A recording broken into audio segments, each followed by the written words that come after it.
devant ta face. Je lève des mains pures avec un cœur disposé à t'adorer, à t'adorer.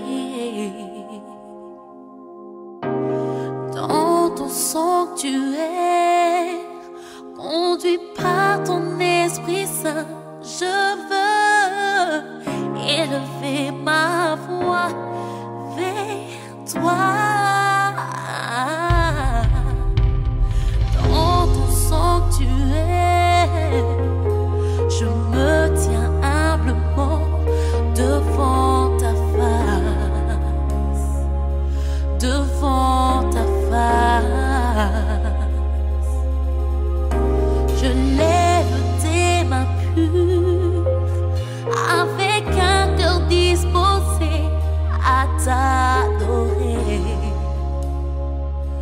à t'adorer. Dans la vie, c'était vraiment merveilleux. Nous avons loué Dieu, c'était magnifique. Je remercie le Seigneur. Ça fait du bien d'être dans la présence de Dieu. Dans ta présence, je me sens bien, Seigneur. Alléluia. Waouh. C'est le Dieu d'amour, hein? Dieu d'amour. Il avait dit qu'il n'y a pas d'ombre de variation en lui. Il demeure le même hier, aujourd'hui, éternellement. Amen. Il nous donne sa parole pour que nous puissions marcher dans son amour, dans la crainte de Dieu, de faire la volonté de Jésus-Christ sur terre. Parce que vous devez savoir que nous sommes des pèlerins sur terre. Amen. Nous sommes sur terre pour un petit moment. Le temps qu'il nous reste à vivre dans l'éternité avec Dieu, c'est plus long que la vie sur terre. Même si une personne peut vivre 100 ans sur terre, mais l'éternité, ça dépasse les 100 ans. Vous voyez quelle joie nous pouvons nous retrouver dans la présence de Dieu. Amen. Alors donc, nous devons prendre au sérieux le temps que le Seigneur nous donne. Parce que c'est un temps qui est prêté. Il nous prête juste pour faire les travaux qu'il nous a envoyé de faire sur terre. Mais après ça, nous avons la vie éternelle avec nous.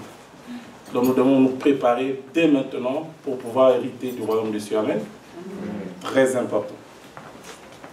Nous allons prier. Éternel Dieu Tout-Puissant, je glorifie ton nom ce matin.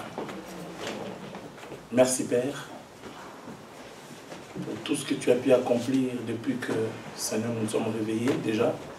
Ce matin, il y a des gens qui sont morts, qui ne pouvaient pas te glorifier encore, Seigneur. Il y a des guerres dans le monde, il y a des catastrophes, des tremblements de terre, des calamités, des famines. Seigneur, nous pensons à tout cela. Surtout à ceux qui marchent dans la crainte de Dieu. En Irak, il y a des chrétiens qui ne peuvent pas glorifier Dieu à cause des guerres, dans plusieurs points sur la terre. Seigneur, souviens-toi de tous ceux qui sont appelés tes enfants, Seigneur. Et ce matin, Seigneur, encore, nous nous sommes réveillés. C'est vraiment par ta grâce, Seigneur. Personne ne peut dire qu'il s'est réveillé par sa force. Seigneur, tu nous as encore prêté le souffle de vie ce matin pour pouvoir t'élever, te glorifier, Seigneur. C'est pourquoi, Seigneur, nous pouvons être reconnaissants envers toi. Amen. Notre reconnaissance envers toi, comme nous avons chanté dans ta présence, nous nous sentons bien. Amen. Seigneur, sans ta présence, c'est la mort.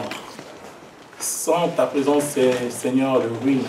Seigneur, nous voulons, Seigneur, demeurer dans ta présence, parce que ta présence, c'est la vie. Tu as dit dans ta parole, Seigneur, que tu es le chemin, la vérité et la vie. C'est pourquoi ce matin encore, Seigneur, nous voulons vivre. Nous voulons, Seigneur, marcher avec toi. Seigneur, la vie éternelle se trouve entre tes saintes mains. Fais du bien à chaque enfant qui est ici présent, Seigneur. Chaque personne qui est venue en cellule pour recevoir de ta part. Remplis chaque élément de ta présence. Que chaque personne qui est entrée en cellule ne puisse pas sortir comme elle est entrée. Guéris notre esprit, Seigneur. Que tout en nous puisse te glorifier. Que nos maisons soient des sanctuaires où la présence de Dieu règne. Et que cette présence, nous puissions nous promener avec partout où nous serons, Seigneur. Que ce soit dans nos lieux de travail, que ce soit dans nos familles, que ce soit dans nos quartiers, dans la ville, que ce soit dans le monde. Père, nous voulons seulement que seul le nom de Jésus soit élevé. Nous Nous te bénissons, Seigneur. Nous t'exaltons, Seigneur. Merci pour ta présence en ce lieu. Que le nom de Jésus soit béni. Que le nom de Jésus soit glorifié. Pour toutes choses, nous remettons entre les mains de notre Seigneur Sauveur. Dans le nom de Jésus-Christ, nous avons prié. Nous disons Amen en acclamant très fort notre Dieu.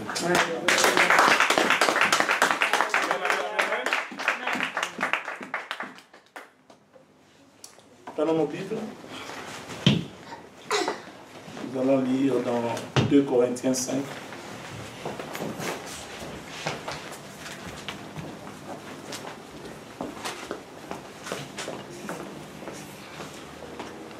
Amen, amen. Amen. Est-ce que tout le monde a sa Bible? Nous y sommes retrouvés. 2 Corinthiens 5.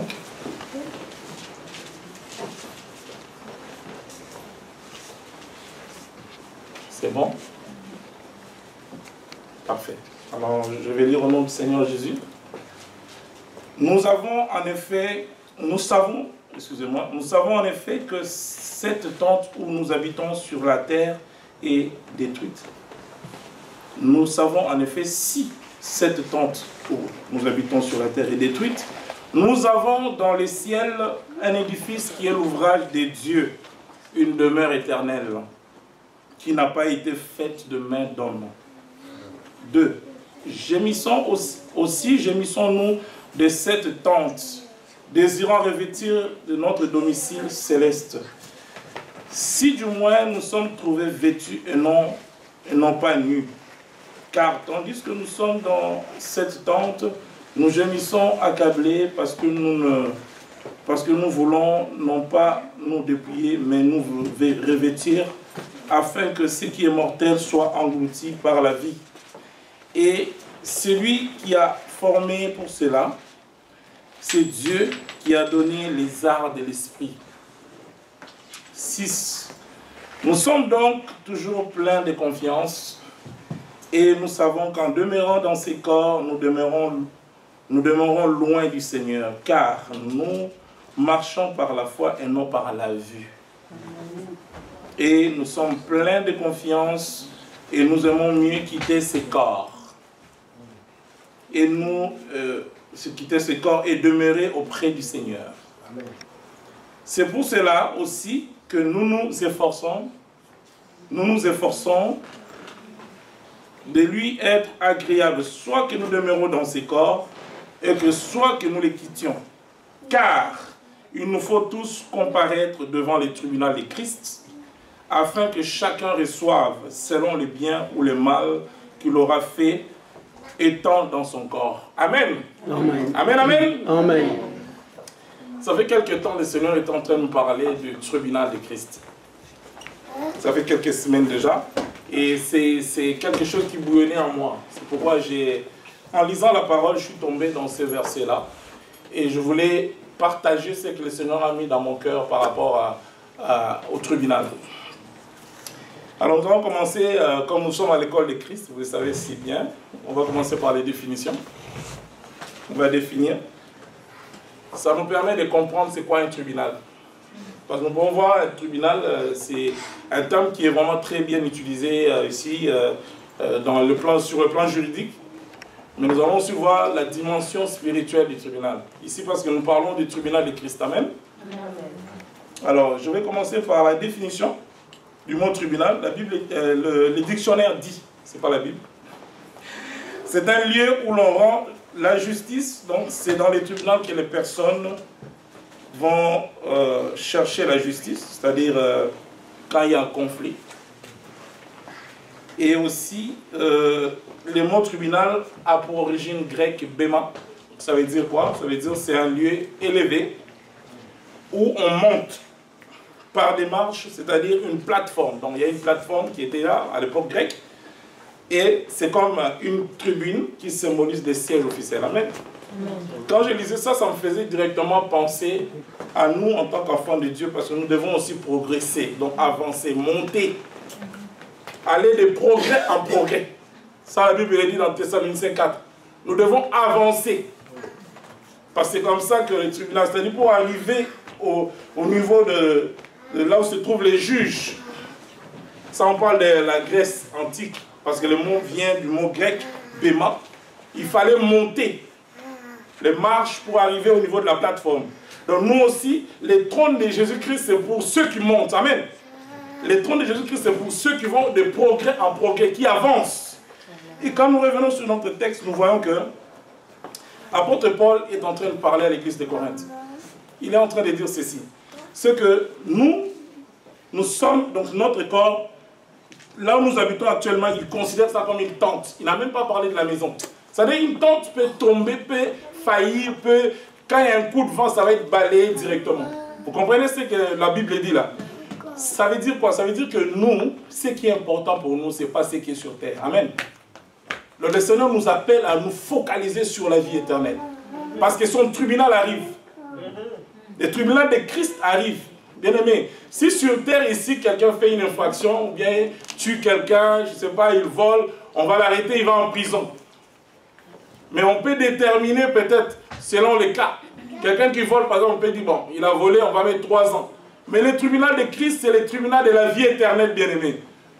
Nous ne pouvons pas comparer ce tribunal avec le tribunal terrestre. Amen, amen. Amen. Le tribunal de Christ, c'est un tribunal qui est incorruptible. Amen. Personne ne peut corrompre Jésus. Bien aimé, ici, nous voyons sur terre, dans le tribunal, il y a la jurisprudence, il y a des révisions des lois. On peut même parler de la corruption dans le tribunal terrestre. Mais tandis qu'en ce qui concerne le tribunal de Christ, il n'y a pas de corruption. Parce que dans le tribunal de Christ, il n'y a pas d'avocat. L'avocat n'existe pas, c'est Jésus qui est le juge. Bien-aimés, faisons attention. Parce que pour l'instant, Jésus est en train de jouer le rôle d'avocat pour nous. Donc il ne peut plus être avocat lors de son tribunal. Amen. Amen. Ça veut dire que c'est le moment où nous devons bien nous comporter, bien-aimés. Parce qu'après notre mort, après l'enlèvement, il n'y a plus de repentance. Il n'y a plus de repentance, bien-aimés. C'est le moment de se repentir et d'aller dans l'enlèvement. Nous avons vu dernièrement, le frère David avait prêché sur l'enlèvement, bien-aimés. Nous sommes au temps de la fin. Les peuples de Dieu, nous devons nous réveiller. Ne laissons pas le diable jouer avec nos vies. Nous devons être disciplinés. Parce que le tribunal de Jésus-Christ, c'est un tribunal qui est basé sur les œuvres des chrétiens. Qu'est-ce que tu as fait sur terre? C'est ça le tribunal de Jésus-Christ. Le tribunal de Jésus-Christ, ce n'est pas par rapport au matériel que nous voyons ici, c'est par rapport au comportement, au ministère. Qu'est-ce que tu as fait dans ton ministère? Tu as un appel, le Seigneur t'a appelé, tu ne fais pas ça. Le Seigneur te posera cette question. Mais je t'avais appelé, mais pourquoi tu n'as pas fait le travail que je t'ai appelé? L'apôtre Paul considère que les temps que nous vivons, nous sommes sur une tente. Quand nous voyons la tente, elle est fragile. Bien aimé, le corps ici, tu peux être en forme musclée, nous avons vu. J'ai des exemples que je peux donner. Quelqu'un comme le Superman, Christopher Reeve, tout le monde le connaît. Mais c'était un homme fort parce que physiquement il était bien balèze, il était bien formé. Il faisait beaucoup de sport, c'est pourquoi on l'a choisi pour tourner les films de Superman, bien aimé. Mais qu'est-ce que nous pouvons voir par la suite? C'est sur un cheval créé par le Seigneur. Le monsieur est tombé, il était devenu paraplégique. Donc toute la force était down, bien aimé. C'est pourquoi nous devons faire très attention. Quels que soient les dons que le Seigneur met en toi, quel que soit le matériel, le niveau de vie que tu peux avoir, bien aimé, soumettons-nous à la parole de Dieu. Parce que la parole dit que, nous lisons maintenant, que les 2 Corinthiens 5, que le tribunal de Dieu, de Jésus-Christ arrive. Et comme ce tribunal arrive, préparons-nous pour ce tribunal. Parce que le tribunal de Christ arrivera après l'enlèvement. C'est après l'enlèvement que le tribunal de Christ viendra. Alors maintenant, la première étape, il faut que tu puisses avoir participé à l'enlèvement pour pouvoir passer au tribunal de Christ. Amen, amen. Amen. Est-ce qu'on peut acclamer Jésus pour ça?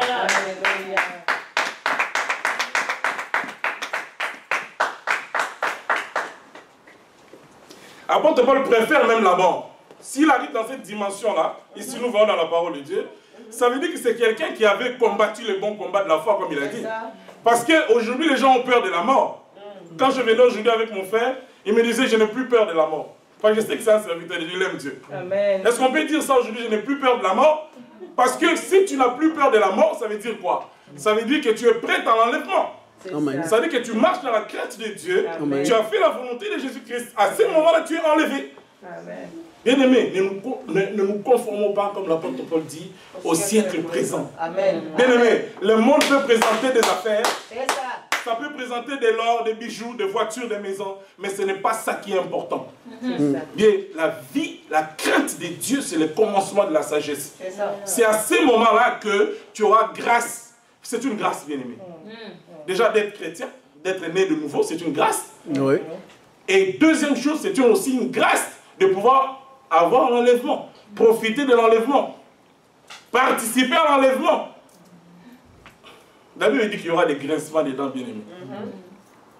Et tu viendras, tu dis que non, j'ai opéré des miracles, j'ai fait des choses en ton nom, Seigneur, mais le Seigneur dira, je ne t'ai jamais connu. Repentons-nous vrai. Bien-aimés, on ne cessera pas de parler dans cette assemblée de la repentance parce que, bien-aimés, vous savez que le temps est tellement court. Étant donné que nous ne savons pas quand est-ce que le Seigneur Jésus reviendra, nous devons être prêts à tout moment. J'ai vraiment apprécié quand le frère m'a dit, je suis prêt à mourir. J'ai dit, waouh, c'est un jeune frère. Mais quand il est dit, j'ai dit, waouh, c'est bien. Mais nous devons travailler d'abord. Parce qu'il faut que tu sois sûr réellement que si tu meurs aujourd'hui, tu vas participer à l'enlèvement. Pas des demi-mesures. Quelquefois, on parlait de purgatoire. Ça n'existe pas. Quand on lit dans la Bible, je ne vois pas purgatoire. Non. Il y a seulement deux camps. Soit tu es pour Jésus-Christ, soit tu es pour Satan, les diables, et il n'y a pas de demi-mesure. Soit tu vis la vie éternelle avec Jésus, soit tu vas dans, on appelle ça les lacs de feu. Wow, les étangs de feu, de soufre. Grincement des dents, bien aimé. Quand je vois comment cet endroit-là, tu vas rester pendant des millénaires, tu es en train de brûler, tu pleures, tu cries, il n'y a pas de repentance à ce moment-là. Bien aimé, c'est le moment de se repentir pour pouvoir assister, participer à l'enlèvement et le tribunal de Christ arrive.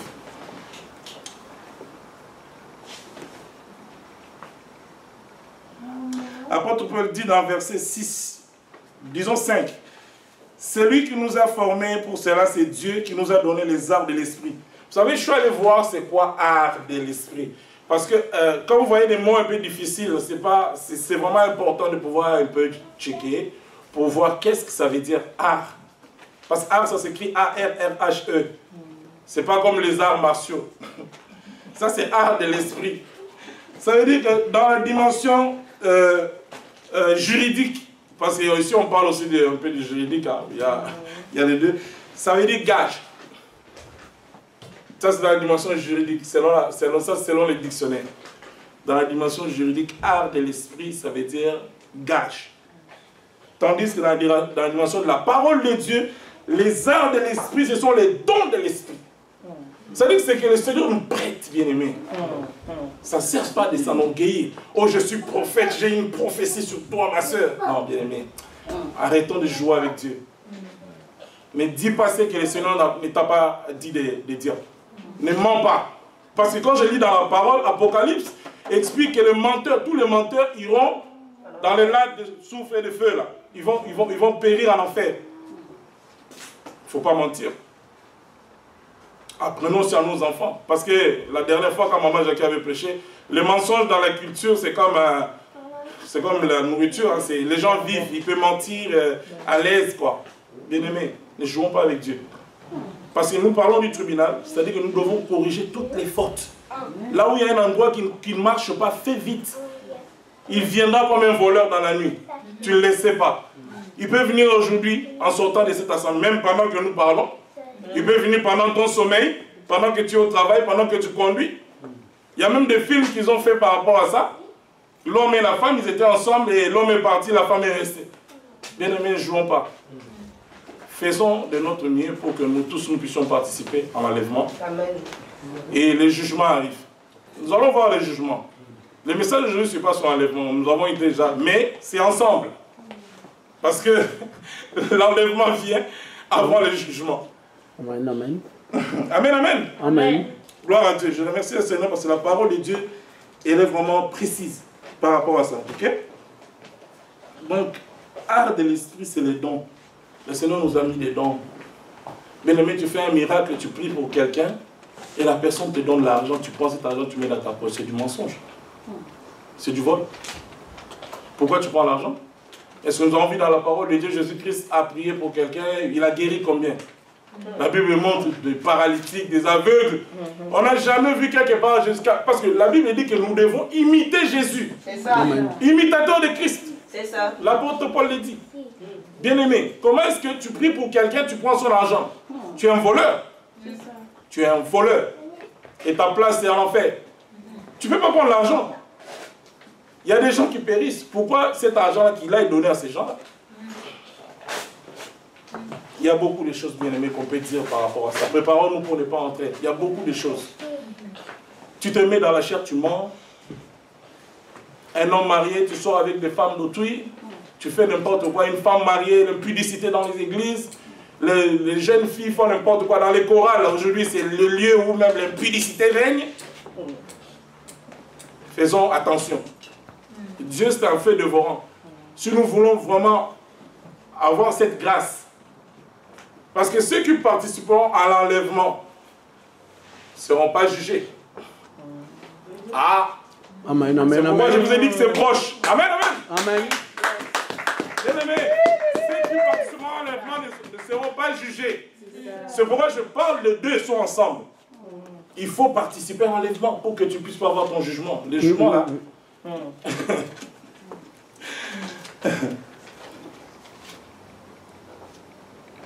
Amen, amen. Amen. 6. Nous sommes tous donc pleins de confiance et nous savons qu'en demeurant dans ces corps, nous demeurons loin du Seigneur. Donc l'apôtre Paul le dit, à quoi ça sert de s'orgueiller? Orgueilleux, orgueilleuse, prétentieux. À quoi ça sert? Parce que l'apôtre Paul le dit ici que le corps ici est loin. Ça veut dire qu'il faut que nous devons revêtir les nouveaux corps, bien aimés. Parce qu'avec ces corps ici, c'est périssable. Ces corps vont périr. Et tu es loin de Dieu. Parce qu'il faut être proche. Quand le Seigneur Jésus dit que je m'en vais auprès du Père vous préparer une place, bien aimé, ce n'est pas de la blague. Et c'est pourquoi j'ai dit, là, il intercède pour nous maintenant. Tantôt, j'avais aimé quand le frère me disait, prions, le Seigneur met l'esprit d'intercession. Est-ce que les gens intercèdent vraiment? Il y a des vrais intercesseurs qui peuvent prier pour les cas. Ton frère est malade ou bien une situation, tu peux prier. Il y a des gens qui disent, je vais prier pour toi, mais il n'a pas prié, menteur. Tu n'as pas prié. Ne jouons pas avec Dieu, bien-aimé, ok? C'est ça. Ça dit que quand on parle du jugement, le tribunal de Christ, c'est pour tout chrétien, ça représente un aboutissement bien-aimé. Un aboutissement dans le sens où, si tu marches à la crainte de Dieu, tu ne seras pas jugé.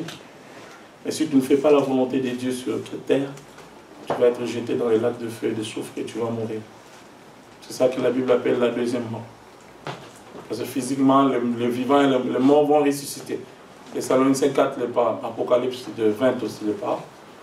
Donc nous devons faire très attention. Nous devons nous préparer tous les jours. Examine-toi. Moi, je me rappelle une période donnée, j'avais pris un papier et j'avais écrit ce qui m'arrivait en tête. Peut-être ça pouvait être, mais en tout cas, j'avais dit, Seigneur, inspire-moi. J'avais écrit tout ce qui peut être péché. Je l'ai écrit. J'écris mensonge, orgueil, critique. J'avais vraiment écrit. Il y en avait plein. Bon, il y en a plus que ça sûrement, mais j'avais dit, Seigneur, cette histoire ici arrive souvent dans ma vie. Fais-moi grâce, je ne veux pas ça. Je demande pardon, Seigneur, parce que je sais que si je continue à vivre les mensonges, l'orgueil, les critiques, la jalousie, l'impureté, tout ça, Seigneur, je ne vais pas éviter de ton royaume. Fais-moi grâce. Il faut se repentir, bien-aimé. Et puis il faut demander à Dieu de te révéler, parce qu'il y a certains péchés, tu ne t'es pas repenti, parce que parfois tu as oublié. C'est ça le diable. Il vient voler. La Bible dit dans Jean 10, il vient pour égorger, détruire et... Il vient voler. Alors comme il vient voler, il va faire aussi que même certains péchés que tu avais commis dans le passé, excusez-moi, que tu puisses oublier ces péchés-là. Parce que lui, il ne peut plus se repentir. Le diable ne peut plus se repentir. Sa place est déjà réservée en enfer. Donc il est en train de faire les recrutements. Et bien aimé, le diable ne fera jamais les recrutements à l'extérieur. Parce que ceux de l'extérieur appartiennent déjà au diable. Ce sont ses disciples, ses adeptes. Il vient dans l'église. C'est pourquoi vous voyez aujourd'hui la vraie église où la parole est annoncée. avec sincérité, avec crainte de Dieu, il n'y en a pas beaucoup, bien aimés. C'est ça. C'est difficile de trouver aujourd'hui des gens qui sont sérieux. Ce n'est que l'argent, ce n'est que l'argent, ce n'est que l'argent. Maman. Amen. Bien aimés, faisons attention. Ce n'est pas l'argent qui va faire entrer quelqu'un dans le royaume. C'est ça. Ce n'est pas les bâtiments. Les gens font des récoltes de millions pour construire. Ce n'est pas le moment de construire. C'est ça. Bien aimé, ce n'est pas le moment. Si on regarde bien, il faut suivre le temps, bien aimé. Regardons le temps. Ce n'est pas. Peut-être qu'il y a d'autres, Dieu avait fait grâce pour qu'ils bâtissent à ces moments-là. Ça là, Jésus-Christ revient. Amen. S'il permet que vous puissiez faire un bâtiment, ce n'est pas grave. Mais ce n'est pas le moment de focaliser tous les dimanches. On ne parle que des bâtisses. Eh bien aimé, parle de la crainte de Dieu. C'est quoi ça? Marchez dans la crainte de Dieu. C'est ça qui va faire qu'un enfant, même nos enfants, là, quand ils voient que non, mon papa est strict, ma maman est stricte, l'enfant va aussi suivre. L'argent nous accompagne. Nous avons la bénédiction d'Abba. Qui est pauvre ici? Tout le monde travaille. Amen. Nous sommes au Canada d'ailleurs, même si ceux qui travaillent sont à l'aide sociale. Vous pensez que toute personne peut être PDG? Est-ce qu'il y a l'intelligence de diriger tout le monde? C'est faux. On fait miroiter les gens que vous devenez les millionnaires. Tout le monde, même à l'époque de Jésus, il y avait des pauvres. C'est ça. Mais oui. Quand vous voyez la parabole de Lazare et l'homme riche, c'est Lazare qui est entré. Amen, amen. L'homme riche. Et puis la Bible dit aussi, nous l'avons lu maintes fois ici, que c'est difficile pour un homme riche d'entrer dans le royaume. Parce que son cœur est totalement sur son argent. Pourquoi les riches là, ils ne viennent pas dans nos églises? Ils ne viennent pas, pourquoi? Si vraiment c'était vrai, il fallait qu'on voie aussi. J'ai parlé à un riche à dehors, mais il ne vient pas pourquoi? Il n'a pas le temps pour toi, tu n'as pas son niveau. Lui, il est dans la magie, tout ça. Parfois, il peut mentir, il peut même donner un don à l'église. Je ne dis pas que tous les riches sont comme ça, mais en général, vous allez voir que les riches du monde sont associés à la magie, à la franc-maçonnerie, Illuminati, ils sont dans la scientologie, ils sont dans la Rose-Croix, les cancans, des trucs bizarres, sataniques. Donc, bien aimés, marchons dans la crainte de Dieu. Amen, amen. Amen. Marchons dans la crainte de Dieu, parce que c'est la crainte de Dieu qui fera que... Et un chrétien, on parlait tout à l'heure aussi avec mon frère, gloire à Dieu. Un chrétien, un enfant de Dieu qui marche dans la crainte de Dieu, qui va participer à l'enlèvement, qui n'aura pas ses jugements, les tribunaux de Christ. Cet enfant de Dieu-là est solitaire. Quand je parle de solitaire, je ne dis pas non, il faut être égoïste, égocentrique. Non, solitaire dans la prière. Parce que quand nous regardons vraiment dans la parole de Dieu, nous pouvons voir, oui, il y a la prière ensemble, mais il faut se l'étirer. C'est important. Parce que nous voyons que quand Moïse montait, quand il descendait, c'était le feu. Jésus-Christ, il laissait ses disciples, et à un moment donné, je ne dis pas qu'on doit prier ensemble, il faut bien interpréter les mots. Je veux dire la solitude dans le sens où il y a un moment donné, Dieu doit te parler toi-même. La révélation, Dieu ne le donne pas directement. Moi, j'ai ma femme, Nathalie, mais c'est ce que Dieu m'a dit de prêcher, c'est elle a dit à Nathalie. Non, pas du tout. Peut-être Dieu lui donnera une autre chose. Vous comprenez? Ça dit que même le salut est individuel. Alors, comme le salut est individuel, travaillons pour que nous puissions entrer dans le royaume. Amen. Amen. Donc, je dis tantôt que le tribunal de Jésus-Christ va trancher selon les comportements, notre marche avec le Seigneur. On parle de la sanctification, bien-aimé. Il faut se sanctifier. C'est ce que Dieu aime. Marcher dans la sanctification. N'acceptez jamais le péché. N'approuvez jamais le péché de quelqu'un d'autre aussi. Ah, bien-aimé. Il y a des gens qui ont péché parce qu'ils sont amis. Mais il y a des gens qui sont morts comme ça. L'amitié. J'ai vu même quand on était plus jeune, en Europe, des amis qui sortaient. Peut-être que tu n'étais pas dans le programme de sortie, tu rentres dans la voiture, bam, accident, tu meurs. Alors que c'était peut-être la personne qui est venue de prendre qui était cherchée. Mais tu pars comme un animal. Bien aimé, faisons attention. Dans les choses de Dieu, il n'y a pas de sentiments. Là, vraiment, je suis strict. Si on commence à faire des complaisances, tout ça, c'est à ce moment-là que les diables profitent d'enjuir. C'est ça. Soyons stricts. Amen. Et c'est ça qui fera que quand tu es strict, quand nous lisons la parole, quelqu'un comme Pierre était très dur. Parfois, ça dérangeait. Quelqu'un qui marche dans la crainte de Dieu, il n'est pas. Les gens qui ne sont pas branchés ne vont pas être contents avec lui. C'est ça, exactement. Quand tu marches dans la crainte de Dieu, il y aura, même dans les églises, Tu viendras, parfois il y a des gens qui vont dire, ah mais lui il exagère, il pense qu'il est le Saint-Esprit. Non, ce n'est pas question du Saint-Esprit. C'est question que tu as compris que nous on a fait plein de bêtises dans le monde, hein, bien-aimé. Quand nous prenons la décision de servir Dieu, ça veut dire que on doit abandonner tout ce qui... Un enfant de Dieu doit abandonner tout ce qui est dans le monde. Tu penses que Dieu peut te parler ou bien Dieu va travailler avec toi quand tu marches de n'importe quelle manière? Tu marches comme tous les païens? Le royaume des cieux, c'est pour les sanctifier. Amen, amen, amen, amen. Si tu ne marches pas dans la crainte de Dieu, tu verras ce qu'on va voir maintenant. Le tribunal de Christ tiendra compte de fondement qui est Jésus-Christ. Bien aimé, les gens bâtissent sur quoi? Sur quelle base les gens vont bâtir? Parce que la Bible dit que le jugement de Dieu, il faut que Jésus-Christ soit le fondement de toutes choses. Jésus-Christ doit être le fondement. Nous allons lire 1 Corinthiens 3.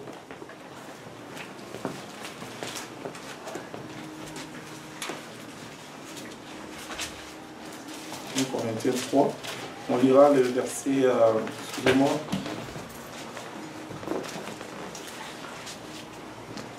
« 10. 1 Corinthiens 3, 10. La Bible dit, mais que chacun prenne garde à la manière dont il bâtit dessus. Car personne ne peut poser un autre fondement que celui qui a été posé, savoir Jésus-Christ. Amen. Bien-aimé, notre maison, notre assemblée, notre vie doit avoir comme fondement Jésus. Amen. Donc, le Seigneur Jésus, dans son jugement, il tiendra compte de cela.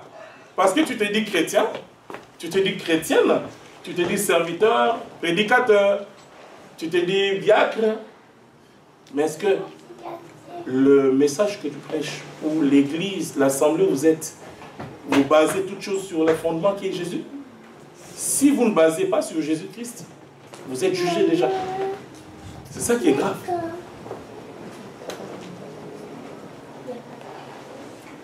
Parce que par rapport à cela, la Bible dit quand on va plus loin, 12, dans le verset 12 de 1 Corinthiens 3, or, quelqu'un bâtit sur ce fondement avec l'or, l'argent, les pierres précieuses, du bois, du foin, du chaume. L'œuvre de chacun sera manifestée. Nous le voyons aujourd'hui. Quand Jésus-Christ dit dans Matthieu 24 que dans les derniers temps, il y aura de faux prophètes, de faux pasteurs, des gens qui vont venir, ils vont dire que je suis un serviteur de Dieu, mais c'est des loups, des vrais loups. Ils sont en train de ravager les églises, ils sont en train de faire du mal. Quelqu'un qui était venu dans l'église avec sa femme, ils vont sortir divorcés. Les enfants qui arrivent à l'église, peut-être à la maison, il y avait une certaine discipline, mais ils viennent trouver l'impureté dans l'église. Normalement, l'église doit être, c'est la maison de l'Éternel. C'est là que les gens doivent être transformés. L'église, c'est comme un hôpital. Il y a plusieurs cas qui arrivent. Les gens doivent trouver la guérison. Mais par contre, aujourd'hui, c'est le contraire. Parfois, les païens, certains païens sont encore mieux que ceux qui viennent à l'église. Vous trouvez l'église, il y a des troubles. Quelqu'un vient et regarde comment il est mal habillé. Mais c'est ton problème. Est-ce qu'on vient à l'église pour regarder les habits des gens? On vient à l'église pour regarder l'enfant? Il y a d'autres, une soeur a un enfant qui est malade. Tu as déjà prié pour cette soeur-là, tu te moques de son enfant. Bébé spirituel. Les gens ne grandissent pas. C'est le sujet de prière. Ça, c'est l'intercession, comme l'a dit tantôt Frère Mema. Intercéder, c'est ça. Tu intercèdes parce que Jésus-Christ intercède pour nous. Nous devons aussi intercéder. Nous devons intercéder. 1 Pierre 2. Nous allons promener un peu dans la parole. Alléluia. Qu'est-ce qu'un Pierre 2 dit? Verset 4.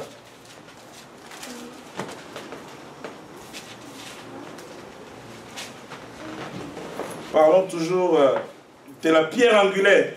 Parce que tout doit être basé sur cette pierre-là. C'est comme une maison. Quand vous mettez du sable en bas, ça va s'écrouler. Ça prend du béton. Et notre béton, c'est Jésus. Amen. Amen. Le béton, c'est Jésus. Donc ici, nous voyons ici, dans 2 Pierre 4, eh bien, approchez-vous de lui. Pierre vivante, rejetée par les hommes, mais choisie et précieuse devant Dieu. Et vous-même, comme des pierres vivantes. Édifiez-vous pour former une maison spirituelle, un sacerdoce, un saint sacerdoce, afin d'offrir des victimes spirituelles, agréables à Dieu par Jésus-Christ. Amen. Amen. Donc, il est la pierre, il est le béton de notre vie. Donc nous devons nous accrocher à la pierre angulaire. On ne peut pas bâtir sans cette pierre-là, qui est Jésus-Christ. Et la Bible dit qu'elle est précieuse pour Dieu. Bien aimé, Dieu a tant aimé le monde qu'il a donné un Fils unique qu'il avait, afin que quiconque croit ne périsse point, qu'il ait la vie éternelle. Et il est précieux pour Dieu. Mais il y a des gens qui l'ont rejeté. Nous voyons aujourd'hui. Les envies, les choses du monde ont fait qu'ils ont rejeté la pierre angulaire. Les gens ne servent plus Jésus-Christ, ils vont servir les biens de ce monde. Au lieu de servir le Créateur, ils sont en train de servir les créatures. Même dans les églises, les gens sont des adeptes des pasteurs. Les gens parlent beaucoup plus de leur pasteur que de Jésus-Christ. Voilà, et ils ont créé ces rites-là. Encore moins au Canada, mais allez à Kinshasa, vous allez voir, dans nos pays d'Afrique. C'est encore pire. Ici c'est déjà pire, mais là-bas c'est pire encore. Il y a même des gens qui viennent avec des mouchoirs pour essuyer les chaussures des pasteurs. Et le pasteur est content. Oh, il est content, voilà. Ma brebis, viens encore. Tu as essuyé le pied droit, fais encore le pied gauche. Voilà, il va s'accaparer de cette gloire. La Bible dit que Jésus-Christ n'avait ni beauté ni éclat pour attirer les regards. C'est ça. Yes. Alléluia. Il était tellement humble. Il faisait son travail. Et on a vu la gloire de Dieu dans sa vie. Tous ceux qui sont dans la parole, nous avons vu des exemples. Apôtre Pierre, apôtre Paul, Jean-Baptiste. Quelqu'un comme Jean-Baptiste, lui, les habits là, ça lui disait rien. Malgré l'onction, parce que Jésus-Christ a témoigné de Jean-Baptiste de tous ceux qui sont nés des femmes. Ça veut dire qu'au moment où nous vous parlons, Jean-Baptiste sera déjà. Parce qu'il a un témoignage de Christ lui-même. Amen, amen, amen. Bien aimé, ne jouons pas. Est-ce que Christ peut témoigner aujourd'hui que non, c'est ceux qui sont nés de femmes, tel frère ou telle sœur, comme il a témoigné de Jean-Baptiste? Lui, le 23, ça lui disait, mais manteau en peau de chameau. Chameau, animal impur, dans la loi. Ah, vous comprenez? Parce que tu mets le manteau, c'est un manteau qui est bizarre. Et la nourriture, c'est quoi? Le miel sauvage et les sauterelles. Ça, c'est sa nourriture. Il ne mangeait que ça. Est-ce qu'à leur époque, il n'y avait pas de la viande? À leur époque, il n'y avait pas de poissons. Il y en avait plein, parce qu'il y avait plein de pêcheurs. Et Pierre, par exemple, était pêcheur. Il y a la nourriture, il y en avait à gogo. C'est ça. Mais lui, il s'intéressait aux sauterelles et au miel sauvage. Amen. On acclame pour le Seigneur. Ça, c'est notre dimension. Ça, c'est une autre dimension. C'est-à-dire que la nourriture ne manquait pas, mais lui, il a dit, moi, c'est les sauterelles et les miel sauvages. C'est trop fort. Et le vêtement, c'est... Pour des chameaux. En tout cas, bien aimé, ça, l'humilité précède la gloire. Ici, aujourd'hui, on va voir des grands prêtres, comme on dit. Des gens qui mettent des costumes, qui veulent montrer que non, moi j'en ai beaucoup. Il peut même parler dans la chair. Je viens passer une fois qu'il a parlé de ça. Il a dit, les chaussures que j'ai mis ici, même votre ministre du Canada n'en a pas. Est-ce que le Seigneur va amener les gens à cause des chaussures? Est-ce que nous allons partir à cause des chaussures? Des choses de ce monde. Oui, il a parlé de ses chaussures. C'est terrible, bien-aimé. Mais j'aime Jésus parce que les gens qui ont marché dans les voies de Christ, on voit des traces. Amen, amen. On voit des traces. Amen. Jean-Baptiste, on peut voir, témoigné par Jésus. Apôtre Paul lui-même, il a rencontré. Apôtre Pierre, apôtre Jacques. Il y a des gens qui ont les témoignages de Jésus. Amen, amen, amen. Et ils ont marché réellement dans la crainte de Dieu. Ces gens-là, nous les verrons. Bien aimé, à une seule condition, que vous soyez avec le frère Magua, que nous marchions dans la crainte de Dieu, nous tous, et que nous participions à l'enlèvement. Comme ça, nous n'aurons pas les tribunaux. C'est logique. Ça, c'est la seule condition. Parce que moi, je vais partir. Hein? Ah oui, je me sanctifie. Amen, amen. Amen. Ah, so tu as les talibans. Si tu restes, c'est ton problème. Hein? Parce que la deuxième session, là, il faut partir première session. Vous savez qu'il y a 2 enlèvements. Oui. Ah, faut lire la parole. Ça veut dire lecteur de la parole. Parce qu'à l'école de Jésus-Christ, quand tu ne lis pas la parole, tu ne comprendras pas comment les choses fonctionnent. Il faut lire la parole. J'aime bien, je sais qu'ici dans cette assemblée, il y a des gens qui aiment la parole. C'est ça bien. C'est important parce que si tu aimes la parole, tu peux lire quelque chose que tu n'as pas compris, tu as la facilité. Je peux facilement prendre le téléphone. Ah, grand frère Moutete, qu'est-ce que tu... Parce que je sais qu'il aime aussi la parole. Mais si c'est les gens de Massabo, les gens qui aiment seulement les fêtes, qui téléphonent des gens pour n'importe quoi, des bébés, oublie. C'est pourquoi je dis, même l'amitié, on ne fait pas de blagues avec ça. C'est ça. Moi, je suis l'ami de ceux qui craignent Dieu. Amen. Alléluia. Si tu ne crains pas Dieu, tu n'es pas mon ami. Amen, amen, amen. Amen. Tu n'es pas mon ami. Moi, j'ai assez joué dans ma vie. Fait plein de bêtises. Maintenant, ce n'est pas le moment. Ce n'est pas le moment de jouer. L'enlèvement arrive. Donc, il faut être même sélectif dans les amis. C'est ça. Pierre angulaire, Jésus. Donc, comprenons bien, aimés, que la première venue de Jésus-Christ, quand il est venu, il était venu sous forme de l'agneau. Ça, c'est la prophétie d'Ésaïe 53. Nous le savons tous. Ok? Donc, il est venu dans la forme de l'agneau parce qu'il devait réconcilier l'humanité au Père. Parce que l'agneau est tendre. Vous comprenez? Amen. Et cette prophétie d'Ésaïe 53 a été concrétisée. Il a souffert, il n'a pas dit un mot. Si vous lisez Ésaïe 53, vous allez voir tous les détails qui sont là-dedans. Ça, c'est la première venue de Christ. Agneau, agneau, agneau. Réconciliation avec le Père. Mais dans le milieu, parce qu'il y a la deuxième venue. Maintenant, nous sommes maintenant dans cette période du milieu. Première venue, milieu, et puis deuxième venue. C'est ça qu'on est en train de parler du tribunal.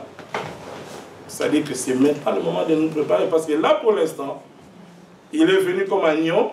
Pour l'instant, il intercède pour nous. On peut lire dans Hébreux 7, 25, Romains 8, 27. Il intercède en notre faveur. Parce qu'il est venu nous racheter. Oui. Et là, il intercède. Donc, si vous lisez dans Hébreux 7, 25, vous allez voir l'intercession de Christ pour nous. Dans Romains 8, 27 aussi, c'est l'intercession. Il intercède pour nous. Mais, maintenant, la deuxième venue.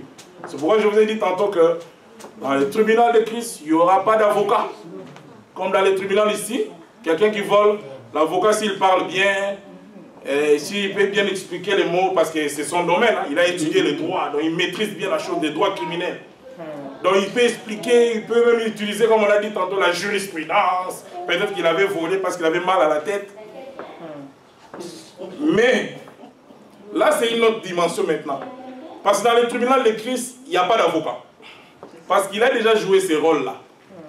Jésus a joué le rôle d'avocat auprès du Père. Il est en train d'intercéder maintenant. Le tribunal viendra après l'enlèvement. C'est-à-dire qu'il n'y aura pas d'avocat bien-aimé. Faisons attention. Qui va intercéder pour toi à ce moment-là? Et qui va te défendre comme avocat? Parce que lui-même, il est le juge suprême. Le juge suprême. Il n'y a même pas de procureur. Qui sera le procureur? Les juges qui tranchent, qui arrêtent tout chez Jésus. Tribunal incorruptible. Tribunal de gloire.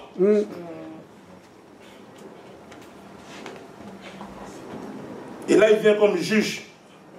Il va juger le monde. Donc, par rapport à ce que nous avons dit tantôt, à comportement, ministère, sanctification, crainte de Dieu, tous les détails. Donc, faisons la volonté de notre Dieu. Faisons la volonté de notre Dieu. Et la Bible dit, la foi avec ce qu'on a. Ce qu'on entend, c'est la parole de Dieu. Donc nous devons être des lecteurs de la parole De Dieu. Nous devons mettre la parole en pratique. Amen. Pas seulement lire, parce qu'on peut lire sans mettre en pratique. Lecteur, et bien tu mets aussi en pratique. Vivre on la doit voir parole. le fruit. Quelqu'un qui grandit dans le Seigneur, on voit les fruits. On peut dire, ah non, ce garçon-là était comme ça. Hein. Il ne connaissait pas Dieu, il était un peu bizarre. Mais là, nous voyons les fruits dans sa vie. Amen. Ça, c'est le témoignage du monde. Mais le témoignage de Christ, c'est encore mieux. Parce qu'il est Dieu. Parce que le monde va vous haïr.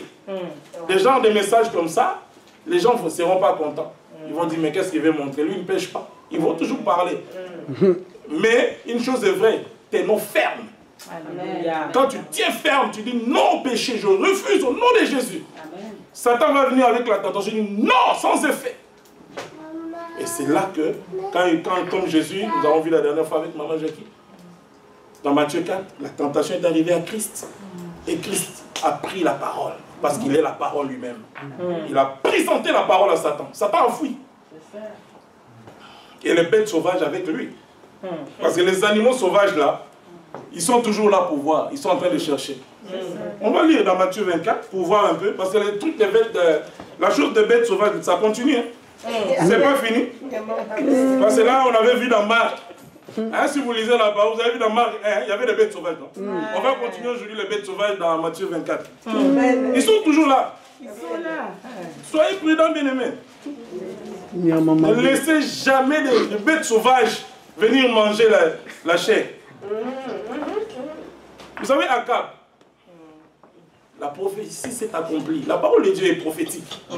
Comme il n'a pas fait la volonté de Dieu et sa femme Jézabel, la satanique, les deux sataniques, et la Bible dit que les bêtes sauvages ont... Ils ont dévoré. Ils ont mangé son corps. Avec appétit. C'est ça aussi, nous voyons ici, comme nous lisons par exemple dans Matthieu 24.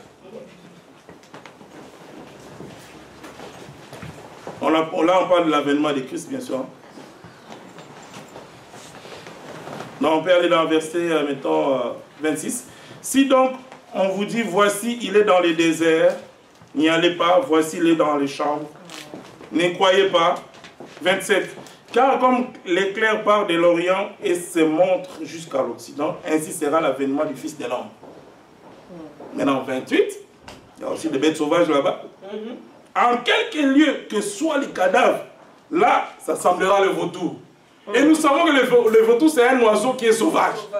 Parce qu'il est avec les hyènes, les chacals. Ce sont des animaux qui aiment bien les cadavres, bien-aimés. Il ne faut pas jouer avec ça. Ça, c'est les paroles de Jésus-Christ. Donc, faisons attention. Faisons attention, demeurons dans la parole de Dieu pour ne pas avoir le jugement. Ok? Parce que ce tribunal-là concerne les chrétiens. Vous comprenez ce que je veux dire? On parle du tribunal de Christ.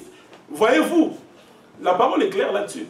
Le tribunal de Christ concerne les chrétiens. Parce que dans le tribunal de Christ, les autres sont déjà, en fait, ils sont déjà, ils sont destinés pour l'enfer. Ils ne peuvent plus, les Satan ne peut plus se repentir. Avec la haine des démons et tous ceux qui servent Satan. Mais le tribunal de Christ, c'est pour les chrétiens parce que l'apôtre Paul ici s'adresse à l'église de Corinthe. C'est comme nous aujourd'hui, l'église de Montréal. Yes. Le tribunal de Christ, c'est pour les chrétiens. C'est pourquoi le Seigneur va voir les œuvres. Les autres, ils savent déjà, bon, toi, tu es le fils de Satan. Mais nous, les chrétiens, nous disons que nous sommes chrétiens. Le tribunal de Christ est pour les chrétiens. Voilà. Bien aimé, si le Seigneur, si notre Père, Dieu, dans Jean 17, Jésus a rendu des comptes au Père, la prière sacerdotale. Jésus a rendu des comptes au Père parce qu'il était venu sur terre, il avait une mission précise, il a rendu des comptes. Et nous aussi, nous avons des comptes à rendre à Jésus-Christ. Amen. Parce qu'il est mort pour nous. Donc, dans le tribunal de Jésus-Christ, il va voir les œuvres. Ça, on peut lire dans 1 Corinthiens 5. On peut lire rapidement. 1 Corinthiens 5. On revient encore dans Corinthiens. Vraiment, c'est magnifique la parole. Est-ce qu'on peut acclamer encore très fort? J'aime bien acclamer, c'est Dieu. On acclame, on acclame, on acclame. Amen, amen. 1 Corinthiens 5, versets 9 à 10. La Bible dit quoi? Je vous ai écrit dans ma lettre de ne pas avoir des relations avec des débauchés. Et non pas d'une manière absolue avec les débauchés de ce monde, avec les cupides, les ravisseurs, avec les idolâtres. Autrement, il faudrait sortir du monde. Mais Dieu nous dit de sortir du monde. Parce que les œuvres de ceux qui sont dans le monde se manifestent. Sortir du monde. Je sais que ce n'est pas facile. Quand le Seigneur dit que vous devez détester le monde, nous vivons encore. Donc ça prend une discipline personnelle pour que tu ne sois pas dans les jugements de Jésus-Christ. Pour que tu puisses participer à son enlèvement. Les motivations intérieures, nous allons lire dans 1 Corinthiens 4. Parce que là on parle des œuvres, mais on parle aussi de motivation intérieure. 1 Corinthiens 3, 9. Nous avons vu tantôt comment, avec quoi vous allez bâtir. Donc nous avons déjà lu ça. Donc il faut faire attention à ça. Et dans la manière dont vous bâtissez, et aussi de la vocation, le ministère que Dieu nous a donné. Dieu nous a confié un ministère. Nous devons vraiment faire attention parce que Dieu, Jésus-Christ, notre Seigneur, tiendra compte de cela dans son tribunal. Là, on peut lire dans Matthieu 24 encore, à partir de 45. Quel est le serviteur fidèle et prudent que son maître a établi sur ces gens pour leur donner la nourriture au temps convenable? 46. Heureux ce serviteur que son maître à son arrivée trouvera faisant ainsi. Je vous le dis en vérité, il établira sur tous ses biens. Mais si c'est un méchant serviteur qui dit lui-même, mon maître tarde à venir, s'il se met à battre ses compagnons, il mange et boit avec les ivrognes, le maître de ce serviteur viendra les jours où il ne s'entend pas et à l'heure qu'il ne connaît pas, il les mettra en pièces et lui donnera sa part avec les hypocrites. Là, il y a des pleurs et des grincements des dents. Vous voyez? Donc il y a des œuvres, il y a les motivations intérieures, nous avons dit, la manière dont on bâtit sur quoi? Mais aussi les ministères. Bien aimé, le Seigneur va nous demander qu'est-ce que tu as fait de ce que je t'ai donné. Et aujourd'hui, les gens pensent que le Seigneur tarde encore. Ce n'est pas parce qu'on a écrit la parole il y a 2000 ans. La Bible dit on ne sait pas quand est-ce qu'il reviendra.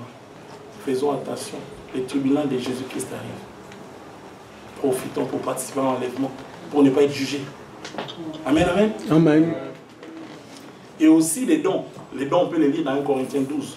Le Seigneur t'a mis un don particulier. Qu'est-ce que tu fais avec ces dons-là? Nous avons donné des exemples ici. Il y a des gens qui servent de leurs dons pour voler les autres. Ou bien de leur position pour étouffer les autres. Dans certaines églises, bien aimées, le ministère de chacun, il y a un seul ministre. C'est-à-dire que tout est en lui. Omniscient, omnipotent, omni. On ne donne même pas la chance à... Vous savez, le Seigneur a donné une révélation à une église aux États-Unis. C'est une grande église, plus de 3000 personnes. Le Seigneur a montré au pasteur dans l'église l'enlèvement. Il y avait juste 10 personnes. Plus de 3000. 10 personnes dans l'enlèvement, dans cette assemblée-là. Vous voyez, calculé en termes de pourcentage, 10 par rapport à 3000. Le pasteur a pleuré. Et dans le songe, le Seigneur lui montre, tu vois dans ton église, cette maman, les pasteurs ne parlaient même pas avec cette maman, ils ne connaissaient même pas. On a montré une pauvre maman qui venait, qui partait, une vieille, et le pasteur lui dit, c'est elle qui prie pour toi. Amen, amen.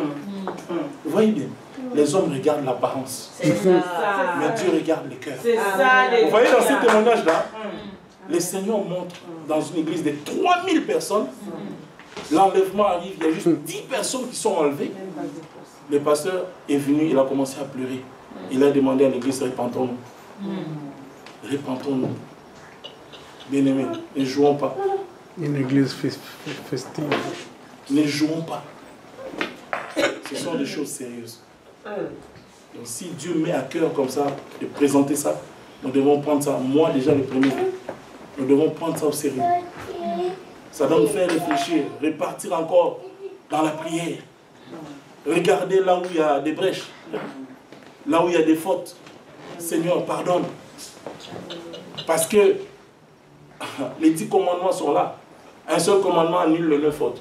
Quand on ne le met pas en pratique. Ça veut dire que nous devons respecter vraiment la parole dans son entièreté. Amen, amen. Amen. Donc bien aimé, c'est vraiment... prenons au sérieux cette dimension du retour de Jésus-Christ.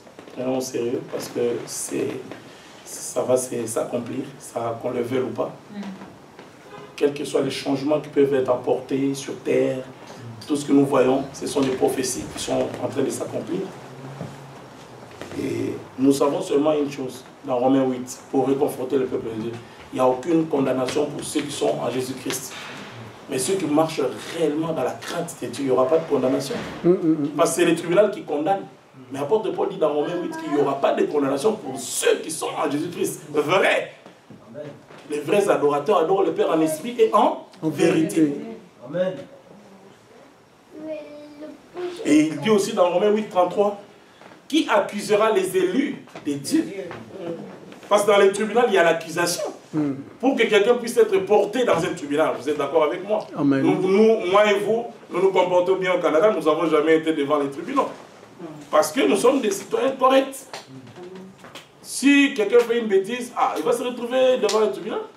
Justement, c'est la même chose aussi pour le tribunal de Christ qui concerne les chrétiens. La Bible dit dans Romains 8, 33, qui va condamner les élus? Il dit encore dans le même Romains 8, qui va nous séparer de l'amour de Jésus-Christ? Mais il nous a aimés, nous devons manifester cet amour envers lui et envers le Père.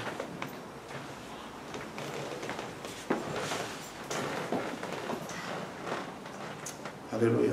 Amen. J'ai dit tout à l'heure que le tribunal du monde, c'est la corruption, la jurisprudence, la révision des lois. Mais le tribunal de Christ, c'est la confirmation. Parce que c'est un tribunal qui est incorruptible. Ça doit s'opérer, ça doit arriver. Alors nous, en tant qu'enfants de Dieu, en tant que serviteurs de Dieu, servantes de Dieu, marchons dans la crainte de Dieu, faisons la volonté de notre Jésus-Christ pour ne pas être jugés. On acclame très fort notre Dieu. Amen.